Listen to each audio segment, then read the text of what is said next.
Buenos días.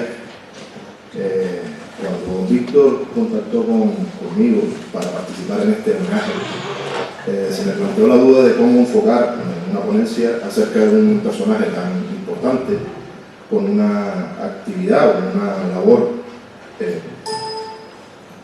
tan notable en materia de ingeniería, autor de obras de puertos, de obras de carreteras, de obras de abastecimiento, de obras de presas, de obras de faros, es decir, que tocaba todos los palos posibles.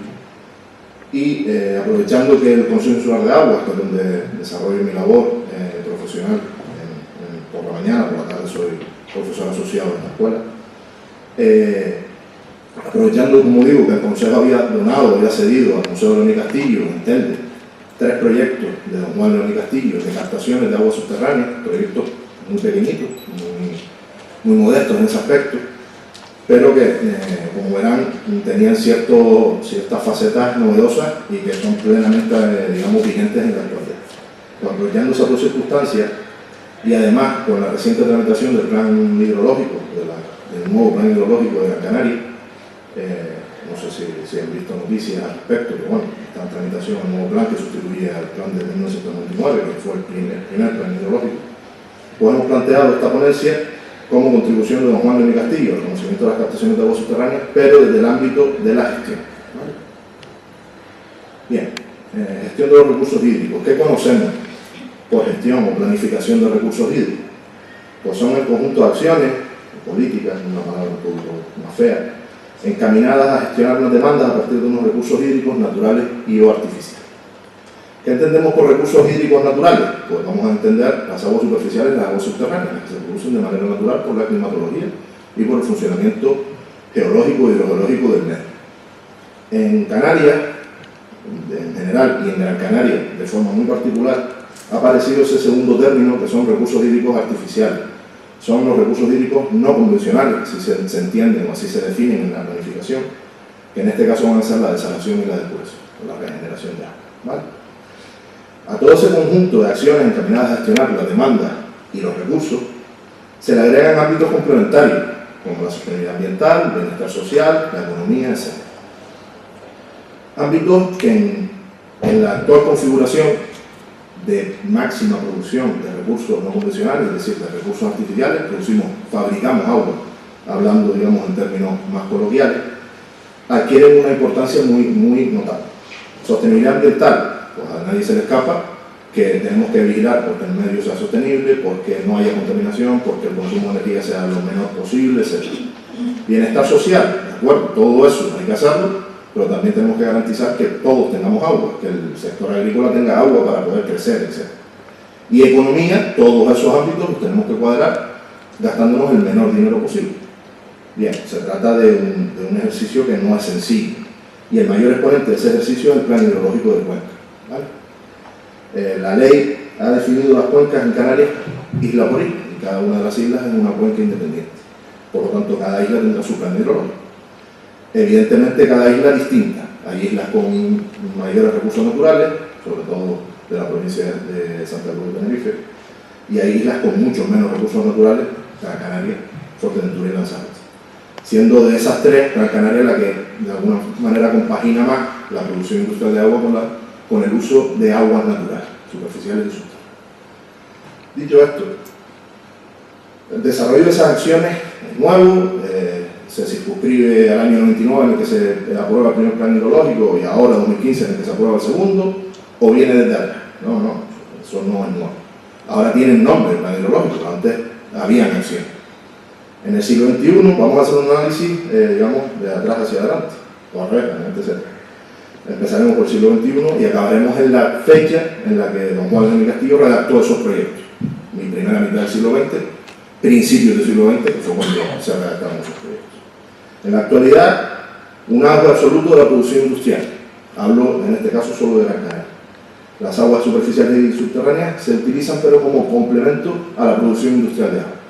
De esta manera, destacan, y lo veremos ahora en 2 imágenes de distribución de la isla, la desalación y la depuración. Cubren mucha parte de la demanda hídrica de la isla, la desalación sobre todo destinada al abastecimiento, la depuración y regeneración destinada al cultivo, al uso agrícola, etc. Aún así se siguen utilizando aguas superficiales y subterráneas. Las aguas superficiales, cuando llueve, básicamente. Tenemos presas las que queramos, de hecho tenemos la mayor densidad de presas del mundo por kilómetro cuadrado. Y cuando llueve, tenemos infraestructura para almacenar ese agua. ¿Qué ocurre? Que llueve poco. Entonces no podemos depender de que llueva o no llueva, evidentemente. Las aguas subterráneas, a través de captaciones, pozos, galerías, sondeos, etc., se siguen utilizando, vinculadas a la agricultura y vinculadas al abastecimiento en cotas altas, porque en cotas bajas se utilizaba desacho. Bien, esa es la actualidad, eso es el plan hidrológico actual. Esa situación la potencia aún más el plan hidrológico que está en tramitación, intentando buscar que la producción industrial sea, digamos, máxima. Pero ¿qué ocurre? En la segunda mitad del siglo XX, quizás un poco antes, podríamos situar eso a partir del año 30, 40 aproximadamente, del siglo pasado, se desarrolla un auge de captaciones subterráneas. Hay una fiebre de que todo el mundo construye pozos, profundiza pozos, hace galerías, cuando acaba el agua vuelve a profundizar, etcétera, etcétera. En esa fecha, y veremos el porqué, se inicia y se desarrolla la producción industrial de agua, pero no por una búsqueda de una mejor sostenibilidad ambiental, ni nada de eso, por algo mucho más sencillo, porque no hay agua. Entonces el ingenio se pone a trabajar para producir ese agua, pero no porque estuviéramos preocupados por el medio ambiente, etcétera, etcétera. Y veremos el porqué. Retrasamos un poco más y nos vamos a la primera mitad del siglo XX. Como les digo, en esa época, obras de captación superficial, básicamente. Presas, empieza, digamos, el auge de la construcción de grandes presas. Y aparecen las primeras experiencias en captaciones subterráneas. Como ven, en todas las épocas, todas las acciones tenían por objeto satisfacer las demandas hídricas. La diferencia entre el siglo XXI y el siglo XX y el siglo XX, primera mitad, era básicamente qué eran o qué configuraban esas demandas hídricas. Siglo XXI, en la actualidad, en Gran Canaria, abastecimiento. Tenemos mucha población y tenemos mucho turismo. Es lo que nos demanda agua. En el siglo XX, primera mitad, la población era mucho más pequeña y vivíamos no del turismo, sino de la agricultura. Las demandas surgían a través de esa actividad. ¿Cuál es la diferencia entre el siglo XXI y el siglo XX? Primera mitad del siglo XX. Los ámbitos complementarios. En la primera mitad del siglo XX, ninguna bibliografía, ningún proyecto, ninguna documentación de ningún tipo refleja ámbitos como el medio ambiente. Básicamente porque la escasez evitaba que pensáramos en otra cosa sino en la supervivencia. Buscábamos agua al precio que fuera, afectando al medio ambiente, afectando a los acuíferos, descendiendo los niveles freáticos, no importaba. Lo que yo necesitaba era agua. ¿Vale? Bien, como decía, vamos a empezar del siglo XXI al siglo XX. Siglo XXI. ¿Qué caracteriza, digamos, el planteamiento, la gestión de esos recursos? Sobre todo el primer término. Notable capacidad tecnológica para producir agua de manera artificial. Las desaladoras y las depuradoras. También es cierto que aparecen los ámbitos complementarios, necesidad de emprender acciones tendentes a recuperar el acuífero, ahora veremos por qué, y la introducción, ya se introdujo antes, y aquí ha cogido un peso, digamos, ya notable, del concepto de sostenibilidad. Empiezan a darse mucha importancia, quizás más que a la producción de agua, a los valores ambientales. Eso genera que en el año 99 se tuviera que producir un cambio de paradigma, sustituyendo el agua subterránea por el agua industrial. A partir del plan hidrológico 99, como les digo, potenciado en el plan hidrológico actual,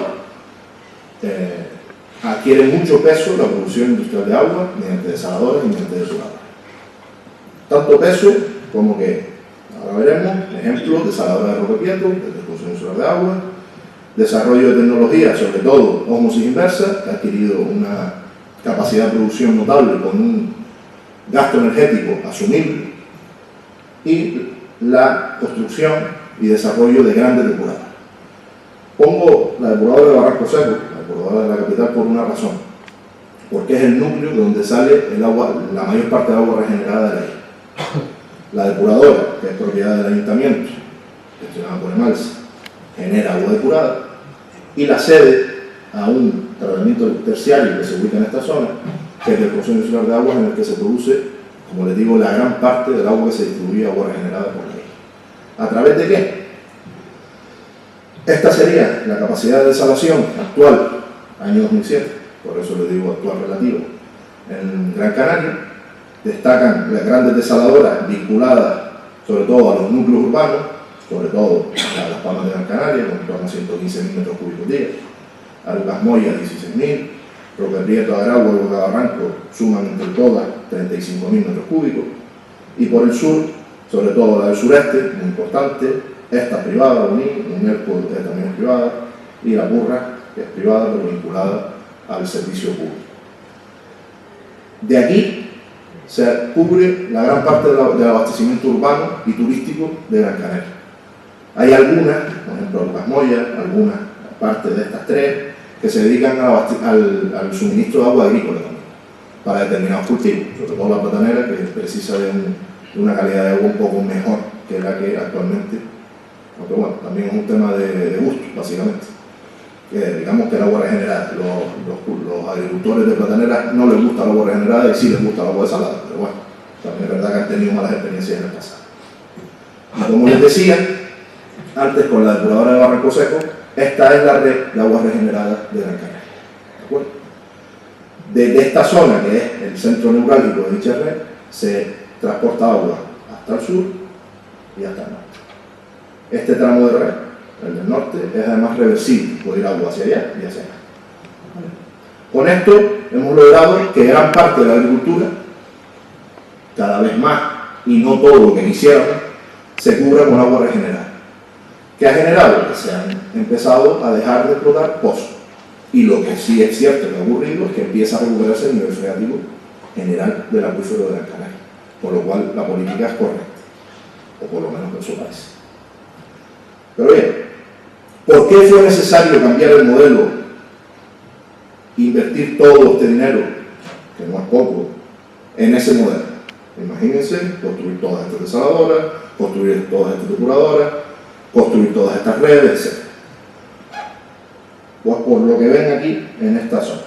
Esta es la isla de Gran Canaria y estas son las captaciones de agua existentes en la isla. Como ven, tiene más parecido con un queso gruyère que otra cosa.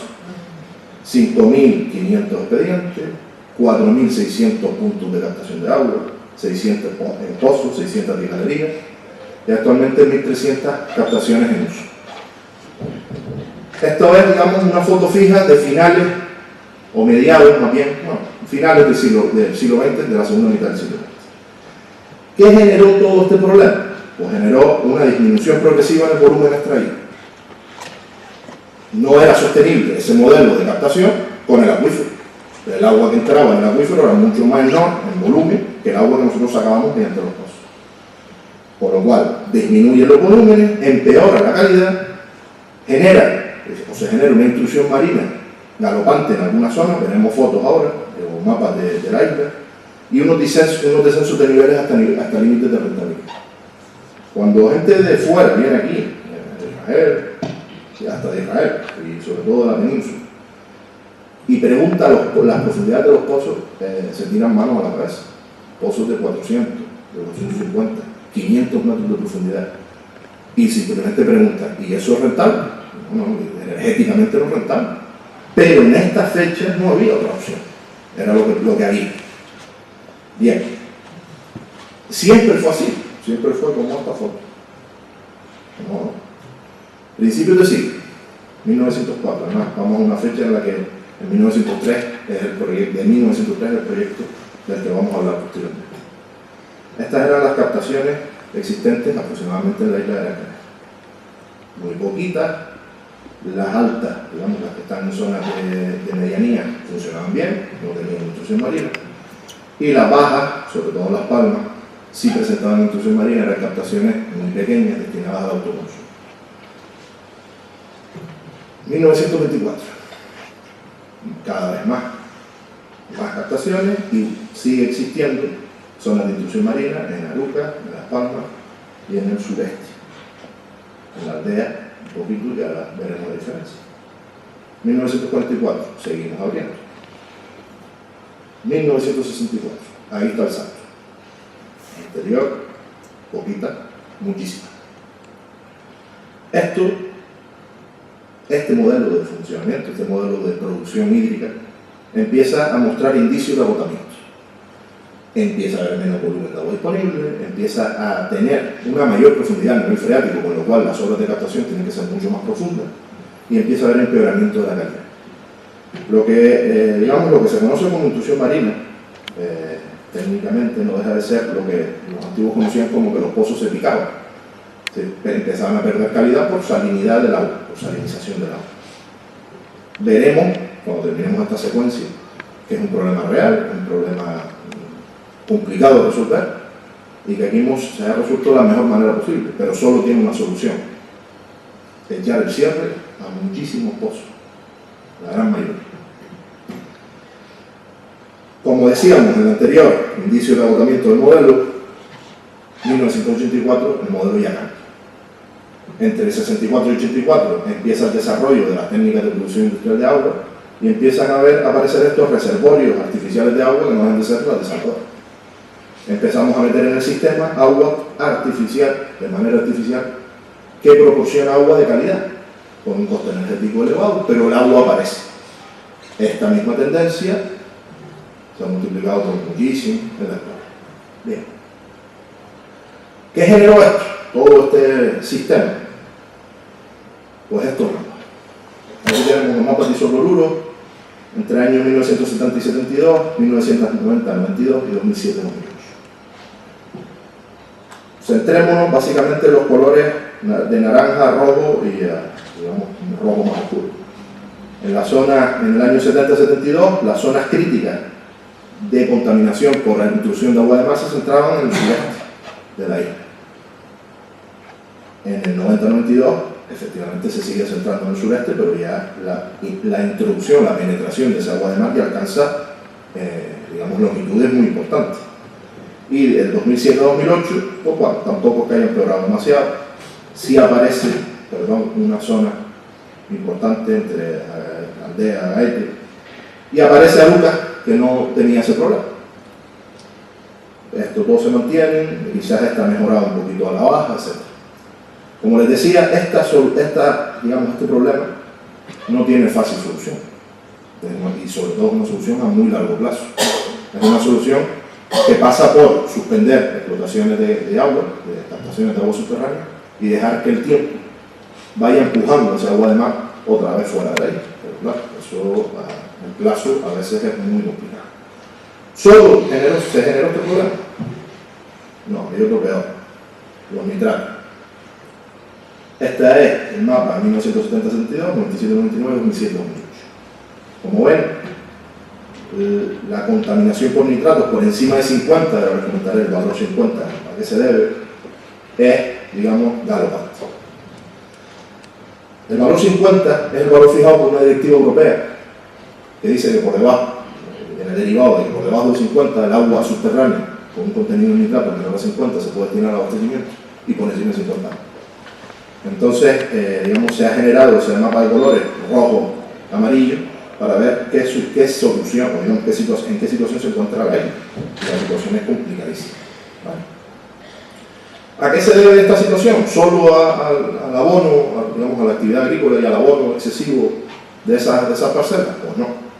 Se debe a esa actividad, y está muy agravada con la utilización del agua captada en una determinada finca, con un pozo, para volver a regar esa finca, generando una especie de circuito cerrado con un incremento de concentración progresivo de ese contenido en nitrato. Eso, digamos, vino derivado del sistema que teníamos antes. Captaciones.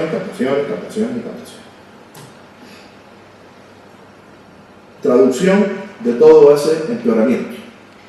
Tenemos una foto en 1972, la zona norte de Gran Canaria, comparada con una foto en 1999.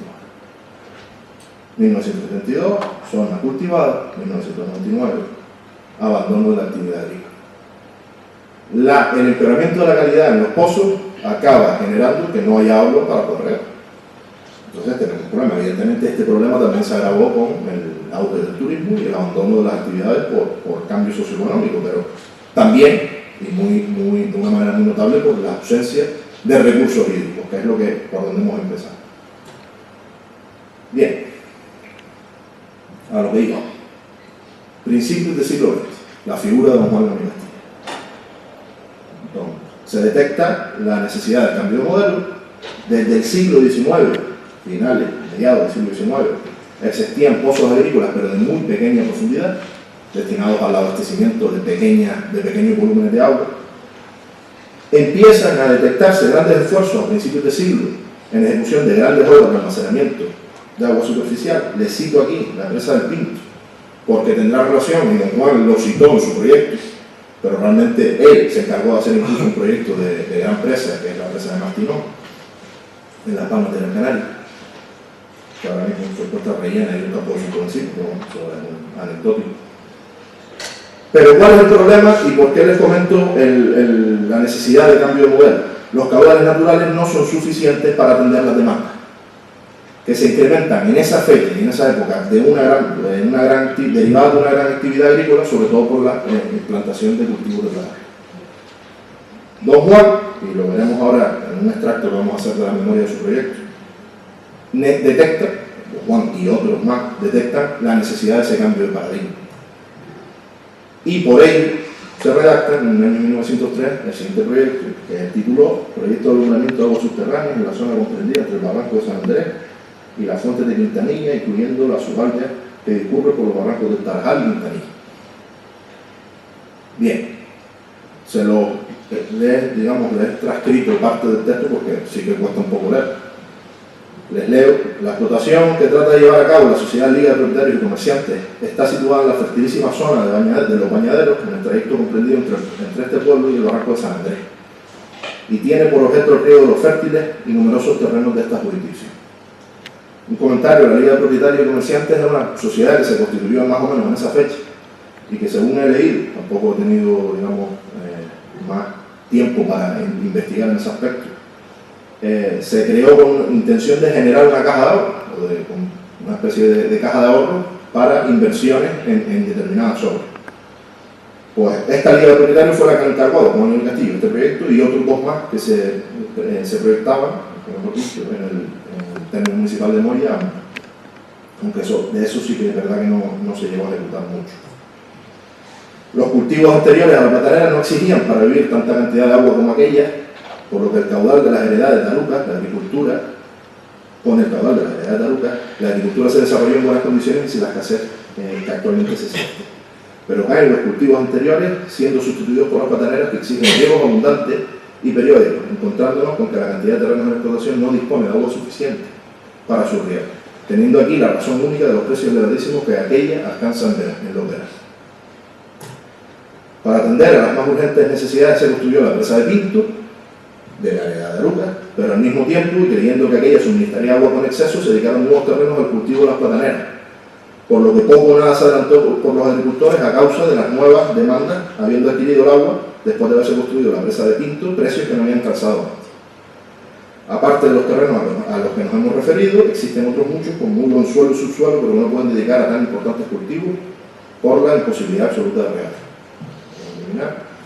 Debemos hacer, antes de terminar, una consideración importantísima, hoy que empieza una verdadera lucha entre nuestro mercado de plátanos en el extranjero, principalmente en Inglaterra, con los cultivados en Jamaica, Puerto Rico, y con los que en época no lejana se producirán en la costa de África, pues ya actualmente se están verificando grandes plantíos referentes a que debemos acometerla con medios de defensa, poniendo de nuestra parte todo lo posible para que los cultivos se desarrollen con la mayor economía, siendo aún así difícil la lucha, pues en dichos países los referidos cultivos son sumamente económicos.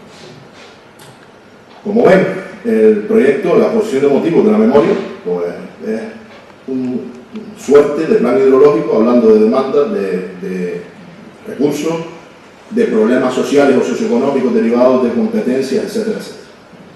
Pues con la intención de generar un mayor recurso, incrementar esos recursos, don Juan planteó esta solución técnica. Básicamente, para no aburrirle, la solución técnica se resume en este plano, que se ve un poco mal, pero les comento. Voy hacia adelante y luego voy hacia atrás. La solución técnica consistía en esto: construir una galería, por el lado mar, con una mampostería impermeable para evitar la filtración de agua salada, y por el lado tierra, con una mampostería permeable para permitir la filtración de agua derivada de los retornos de riego de todas estas fincas.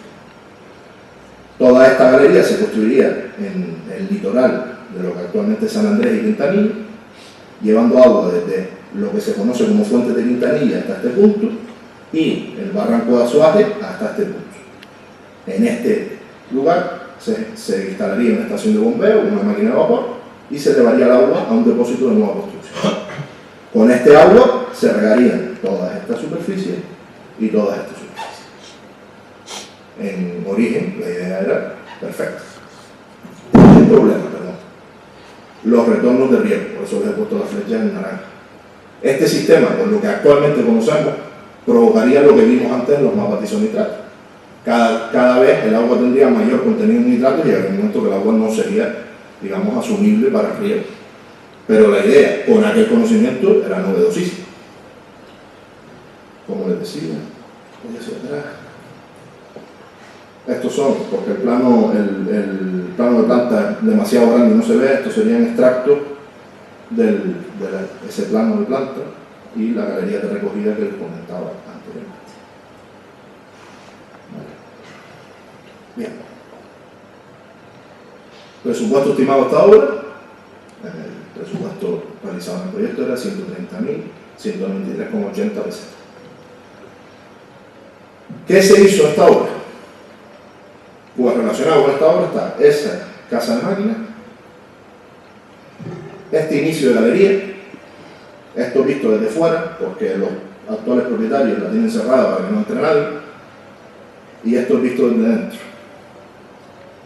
Y por último, bueno, se ubica en esta zona de aquí, como os comentaba. Existe otro indicio de obra, que es un pequeño depósito, pero por la ubicación a mí no me concuerda